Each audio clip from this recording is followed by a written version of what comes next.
building a high impact LinkedIn profile. There is so much to learn about LinkedIn. There is absolutely no way that I could give you everything in this one presentation. So I'm going to do my best to cover what you can do once you have a resume. And this assumes that you've been through our resume that gets results process. So you have our resume best practices and how to take that great resume that you've put together and build a LinkedIn profile from it. So first of all, I want to start by just showing you, showing you a couple of quotes. That is, it's really no longer an option just to have a resume. It's just, it's not going to work for you anymore. And as a professional resume writer, this is something we're really struggling with in the industry. Some people think resumes are going to go all away altogether. I think that there will always be a place for a short executive summary that targets your next career, but it no longer works just to have a resume. So if you have a comprehensive LinkedIn profile, you are 71% more likely to get interviews. And I think particularly in Austin and most industries, they expect you to be online.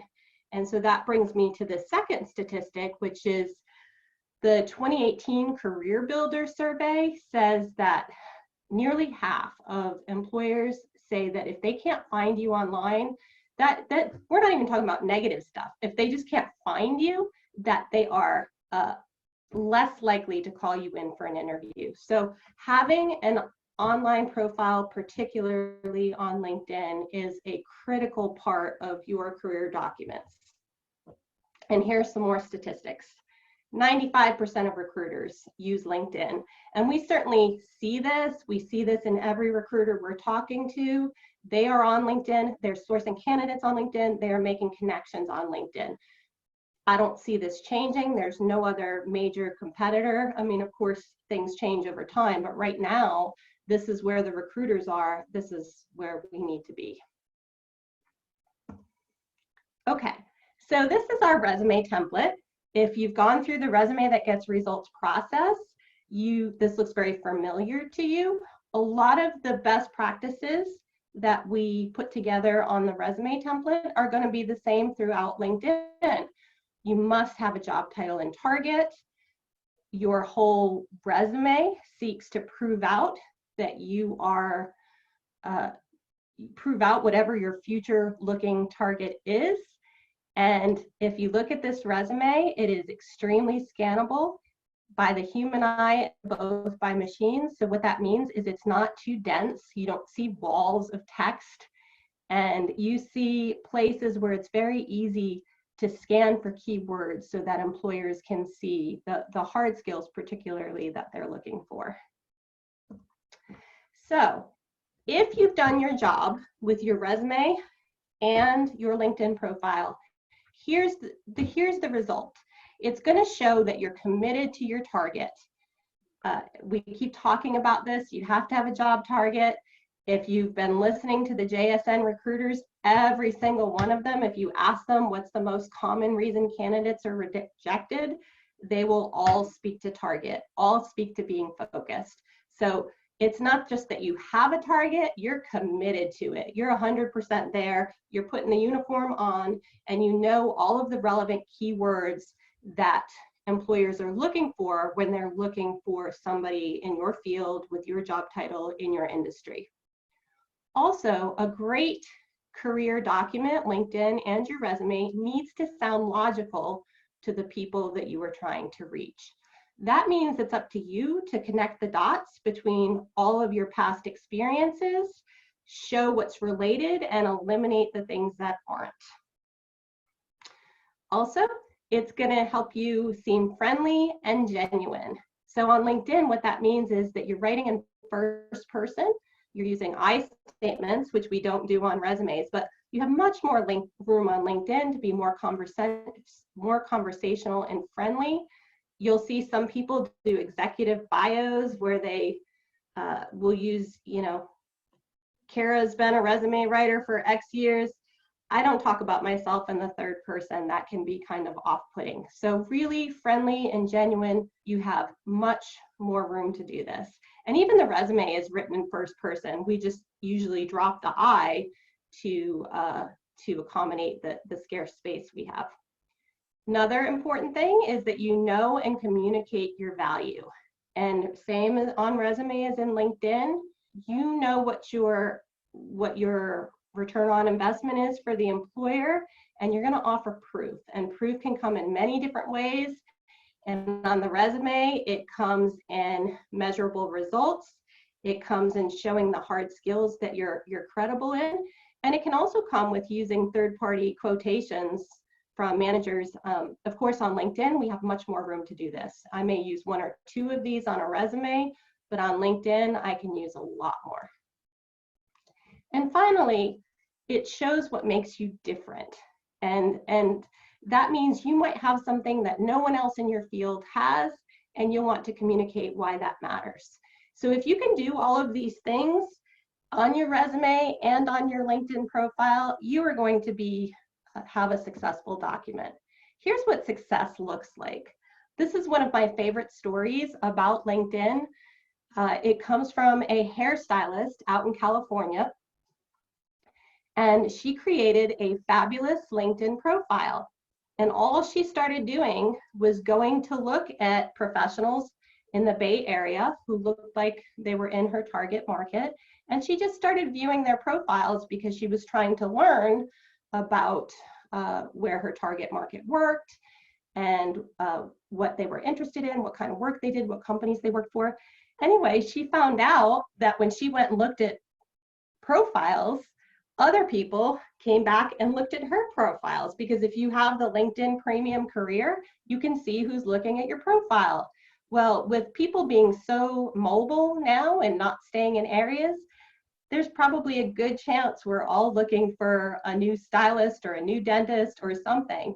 But when they landed on her profile, they found someone who looked like a very professional stylist who could do what they want them to do, and they called her. So she got 40% of her new business from LinkedIn. Actually, 40% of her business actually comes from LinkedIn. So success looks like others know what you do and can easily explain it.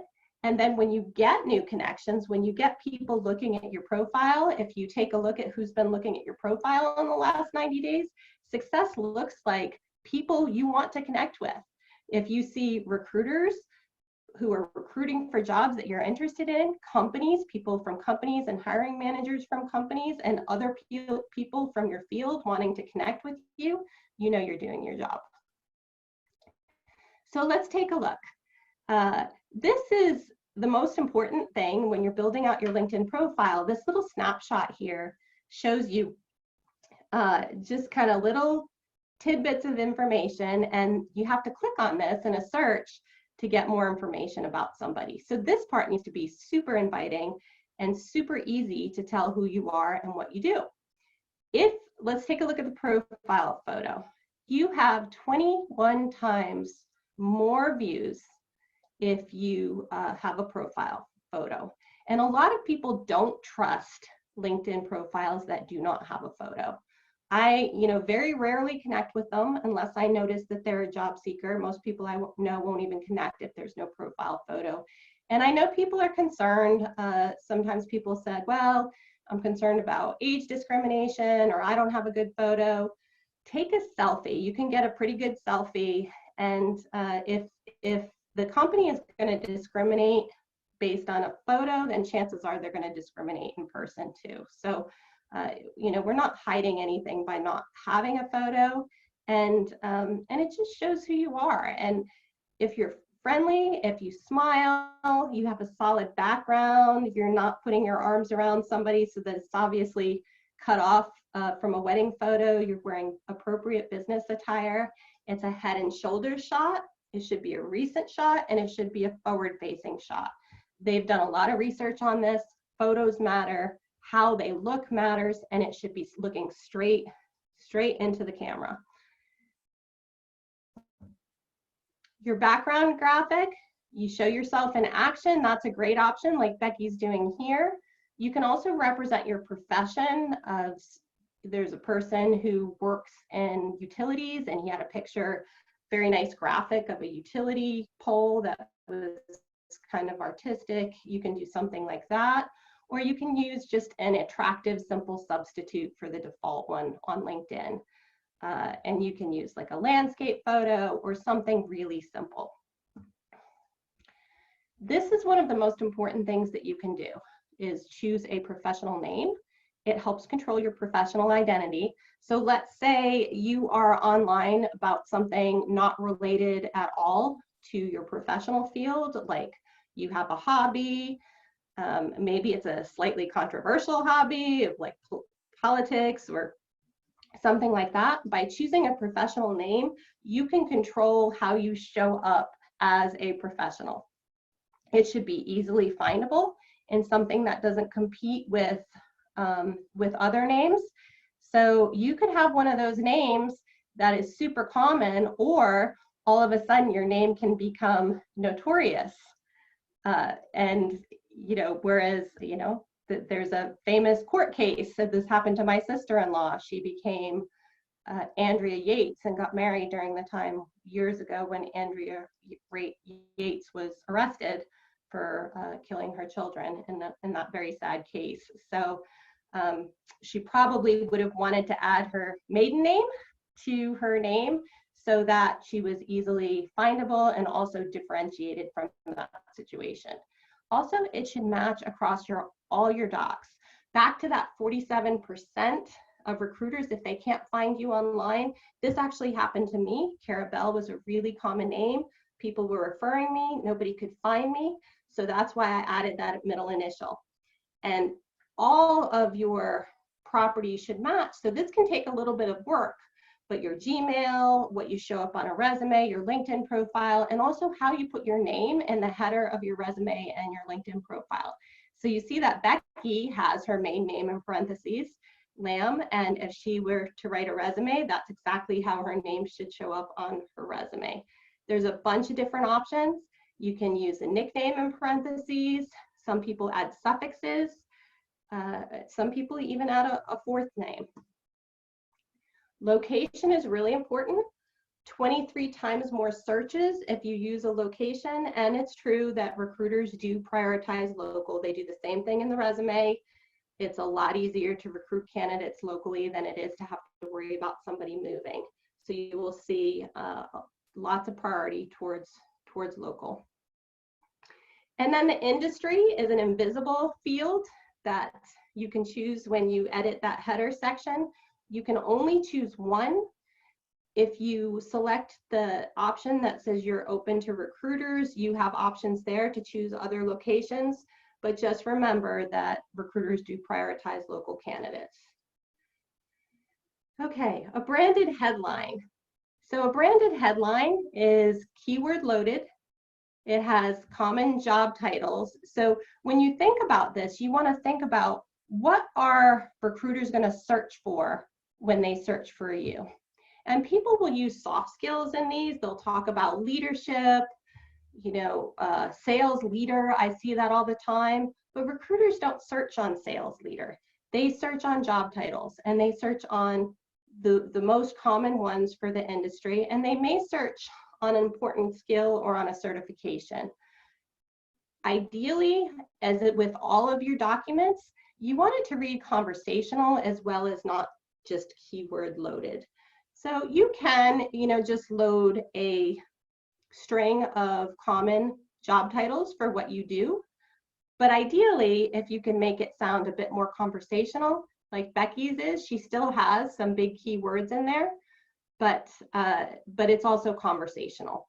That is the best thing. And if you can have room and you have a tagline that you can add, like hers here, deliver quality free help to job seekers, that adds to what people see when they pull up your profile. What you usually see, the default, is your job title plus the company that you work for. Don't want to do that. Definitely better to use this, use the full 120 characters, and especially if you're a job seeker, it's really important to make sure those are keyword loaded. So the keyword strategy throughout your profile is really paying attention to these three things: diversity, density, and relevancy. So diversity is the variations of keywords, and ideally you've been doing this on your resume too. It's just that LinkedIn has so many more options. So, you know, your resume may be 2 pages, 3 pages tops. A fully optimized LinkedIn profile can be as much as 44 or 46 pages. So you have a lot more room to do this, and you definitely want to fill it out, because until the keyword searches get more, artificial intelligence is changing this so they know the difference between senior and senior, but it's not quite there yet. If you put Microsoft Office instead of Microsoft Word and somebody's looking for Microsoft Word, then you're not hitting your keyword target. So diversity of similar words is very important. It's great to keep in a LinkedIn spreadsheet. I like to say, you know, use 4 or 5 job descriptions that are representative of the forward-looking job that you want, and highlight all the keywords, whether you include them on a spreadsheet, whether you include them, whether you just keep a list, whether you do highlights, however you do it, super important. You want to get as many of them into your profile, scattered throughout.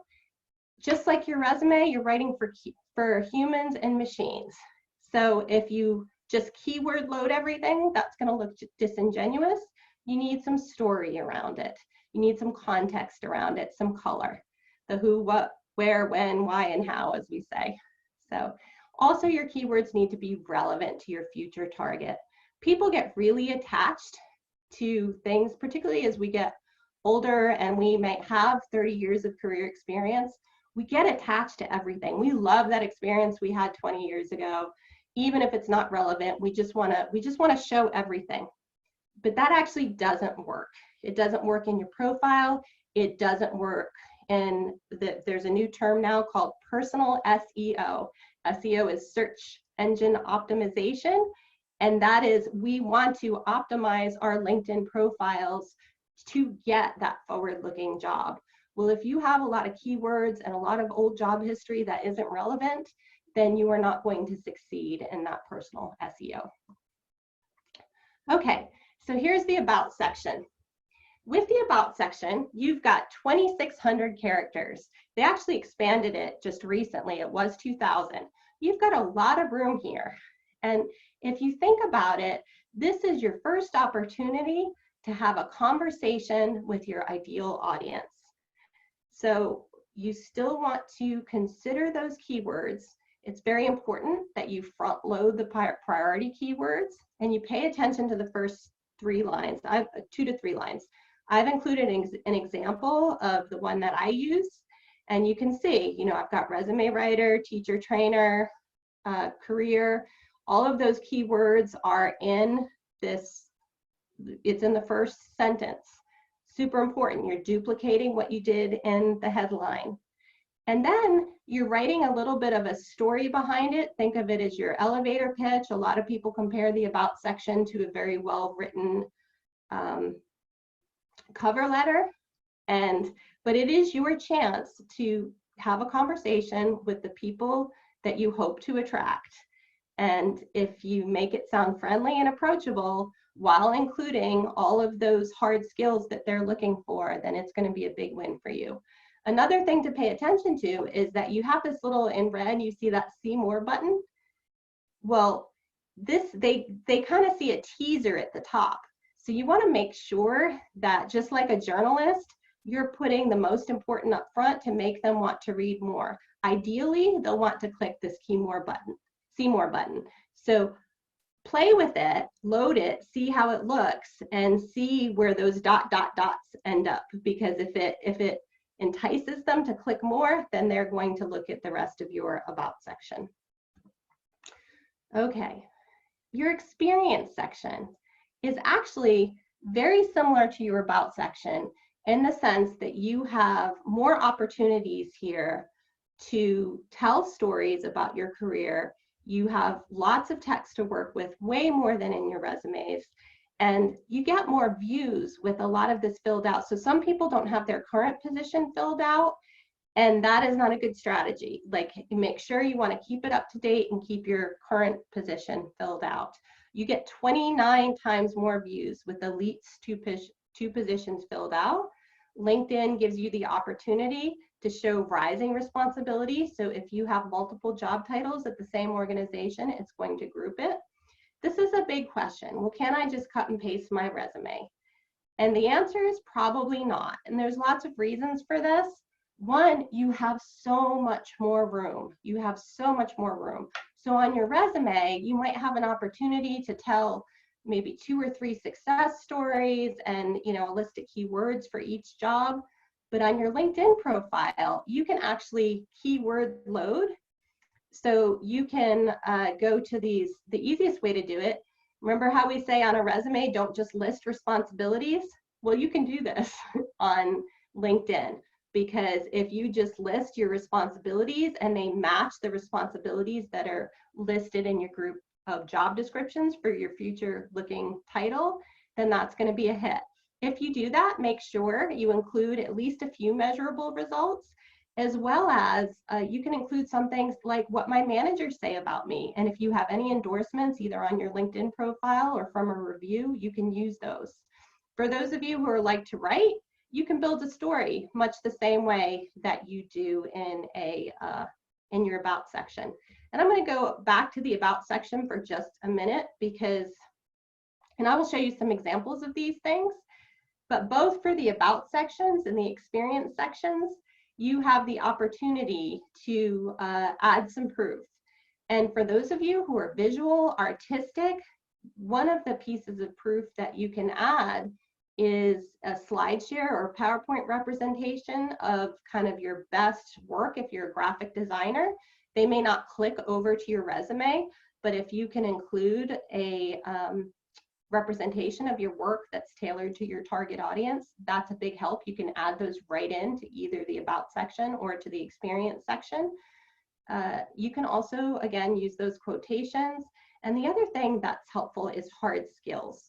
So if you have some really priority hard skills for your industry, it's okay to list them as competencies or technical skills, and, you know, Python, and just list. It's okay. Again, it's that combination of being conversational and also having those keywords. So you don't want to look like you're just keyword loading, but you can do a combination of both. So the about sections and the experience sections can be very, very similar. In the experience section, one of the reasons you don't want to just cut and paste your resume is because resumes can contain proprietary information. They can contain information about clients. They can contain sales numbers, sales figures. They can contain all kinds of things. So you have to be really careful, because LinkedIn is a public platform. That's why we say don't post your resume publicly, because if you've done it right, there may be some proprietary info. So just watch that and know what your employer will not want to be in a public forum. Okay, the other great thing about the experience section is you have 100 characters in your job titles. If you've gone through the Resume That Gets Results series, you will hear us talk about job titles a lot, because you want your job titles to match your forward-looking role. But if they are different, then, like, sometimes job titles have weird names, then you can use adjacent job titles. And we encourage you to do that in the job titles in your LinkedIn profiles. I'll show you some examples of that in just a minute. You just add to it, use the full 100 characters. Okay, another really important section is the skills and endorsement section. For a while, this went away.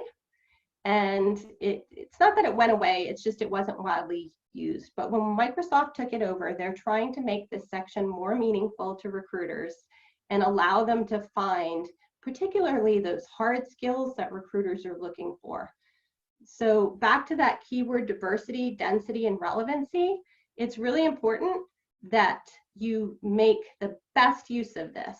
And compound words, more than one word, make much better skills, then do the single words I have here on the left. This was actually a mistake that I made.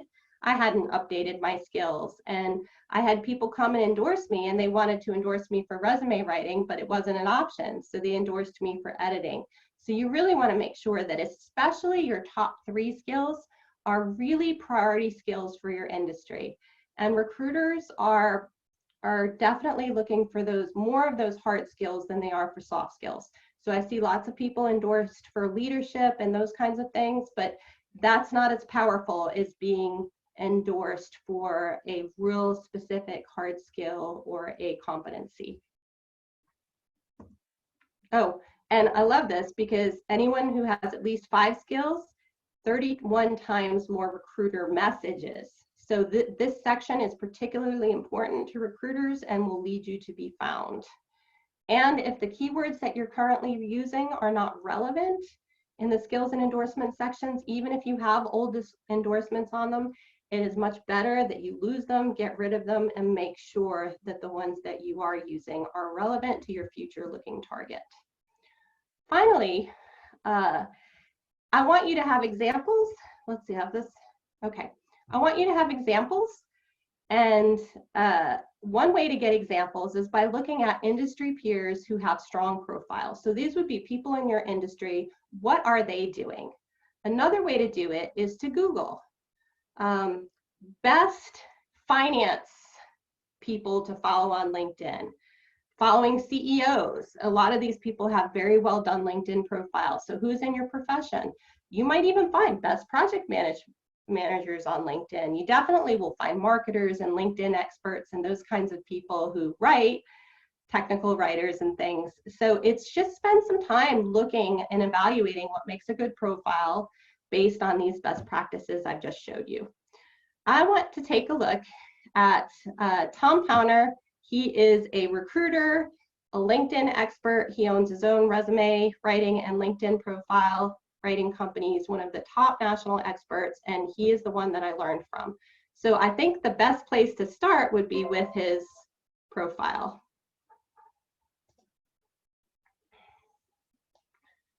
So just to show you some of the things that we've taken a look at, he's got a branded headline, totally keyword loaded. You see his header photo speaks to what he does. All of the things we just paid attention to. And if you look at the About section, he talks about what he does. You can see there's no walls of text here. He talks about how he can help. He talks about why he does what he does, and he includes a favorite quote. So this is some great examples here. There are many others that I like, and in future documents, maybe we can include some different profiles that we really like. Here's how he does the same thing here with his experience. So look at this. The company that he owns is Career Thinker, and you can see here, he's used every available 100 characters to add those keywords that he wants to have. Same thing here, Director of Member Support, and then he adds more keywords. So he's using every bit. This is before he owned his own business. So his title was District General Manager, and you can see he had sales, business development, operations, and human resources, all important keywords.